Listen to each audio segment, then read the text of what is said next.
Hi, everyone. It's Aimee O'Connor with Realty One Group. Another episode of Real Estate Q&A today. My guest is Maggie Setler. She is a home stager and also the owner of Pittsburgh Staged Homes. Welcome, Maggie. Thank you. Glad to be here. Good. I couldn't hear you for a second, but you're there. Okay, good. So tell me, what is the benefit to home sellers to use a stager? Well, because of the way that the real estate market has changed in the last 10 years, with homes being featured, the photos of them online, so it's become a much more visual industry. And with Hows and HGTV and Pinterest and all of these, people have a lot higher expectation Yes, they do. of what they want and what they expect to see and to get. So the main reason that staging has become more popular, and of course why people should do it, is that it gives you the very best photos that will attract a buyer both online and in person. Because it isn't today so much that a buyer selects a home to view. They're looking at all the homes and they eliminate the ones they don't want. And there's 3 points where buyers can eliminate your home. One is the online photos, of course. The next one is curb appeal, when they either pull up to the house, or still many people drive by a home before they go to look at it. And highly recommend. the third hurdle that you have to get the buyer over is when they first enter the home, because so much of the way people feel about a home is emotional. That is why I chose to do my staging training with Christy Barnett, who used to be a psychologist, and so she goes by the decorologist. And her training was all focused on creating a home that speaks to the emotions of the buyer. Right. Well, I love that. And I always agree that a well-staged home will get you sold faster and for more money. And I know you were just telling me some stats before I hit record, which are great stats, if you wouldn't mind sharing. Not at all. So the Home Staging Resource did a survey last year of 4,200 homes, and 85% of them sold for between an additional 2 to 19% more than a comparable unstaged home. And even in my experience, I found that when people put the money into staging, many times the house is listed for $5, $8, $10,000 more, and it sells quickly and they get that price. So the value added is much, much higher than the cost. Right. And so what is the process? So if I said to someone, oh, you need a lot of work, let's call Maggie, let's reach out and see what she can do for you. What is the process? Okay. I mean, obviously it's different for every homeowner. Right. Well, there are several kinds of staging that I'd mentioned before. Many people, when they hear about staging, they think about you have an empty home and you bring in furniture.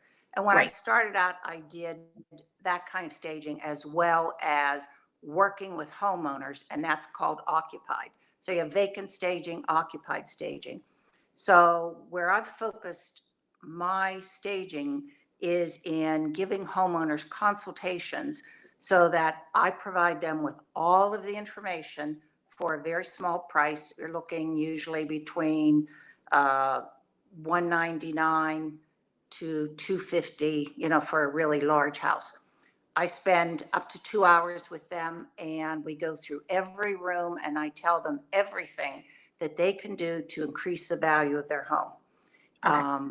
I really go quite a bit more in depth than a lot of people, because I talk about paint colors. I give them low-cost light fixtures. That's one of the best ways to update a house.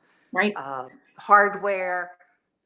I mentioned paint colors, as well as how to declutter, pre-pack, how to move furniture around, all of that. Okay, good. So you're not currently bringing things in, but you will help them either maybe with some small purchases, paint, stuff like that, or just restructuring what they currently have.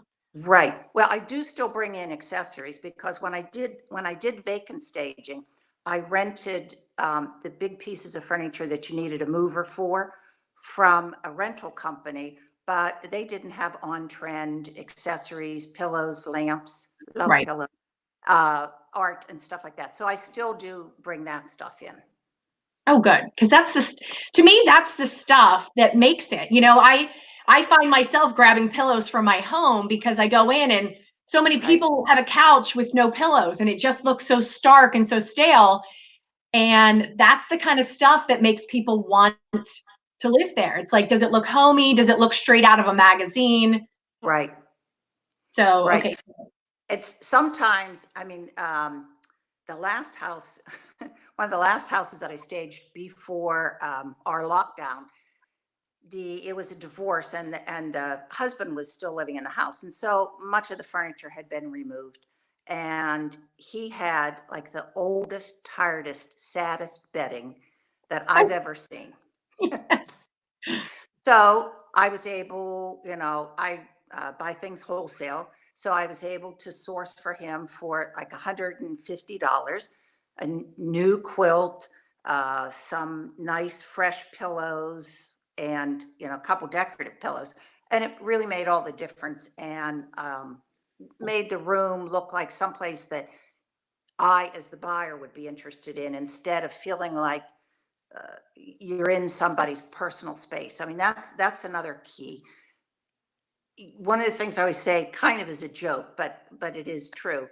The things that you love most about your house are probably the things that need to be packed away or moved. Personal pictures, a lot of information about where you went to school, your diplomas, your kids' names, and things like that. You want to remove so that it looks more like a model home. So when the buyers come through, again, this is a psychological thing.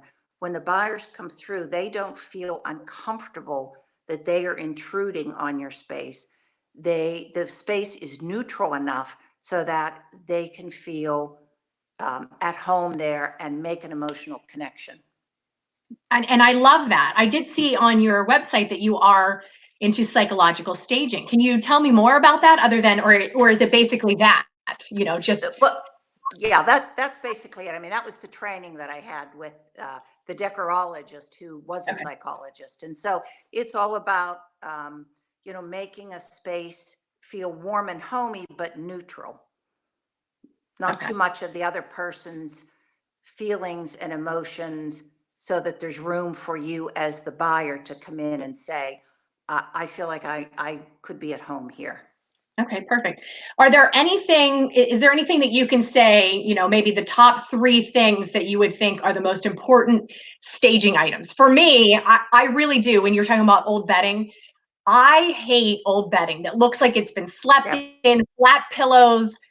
I Yep. just, it doesn't give me a good sense. So I always tell people, add some pillows, get something fresh and something new, because I think your bedroom is your sanctuary. And when it looks like a college Sad. dorm room, it's not attractive, Yeah. especially as an adult. Yeah. Yeah. I would say for the three, the most important spot in your house is when you're inside your front door. One of the things that I often recommend if people are going to be painting, which is a great way to add value, Mhm. all the rooms that you can see from the front door should be painted the same color. The Oh, reason for that is that your eye does not stop. Every time your eye stops, it makes a room look smaller. So when you look at photos online and they have a lot of throw rugs on the floor, stops your eye, stops your eye. yeah. When they have different kind of flooring. So that's number one. Another thing that's really important that I see a lot of people is you should be showing as much of your floor as you can. People are buying the square footage and they're buying the floor. They're not buying your nice rug. I Right. like a rug for a seating area, like in a living room or a family room, but especially not in the kitchen.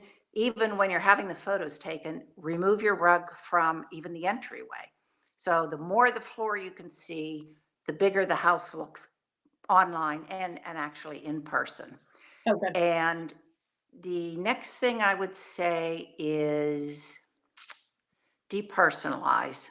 By that, I mean, again, taking things like names off the wall, family pictures, all of those things that identify you, your collections, anything special that you have that's personal, those really should be removed.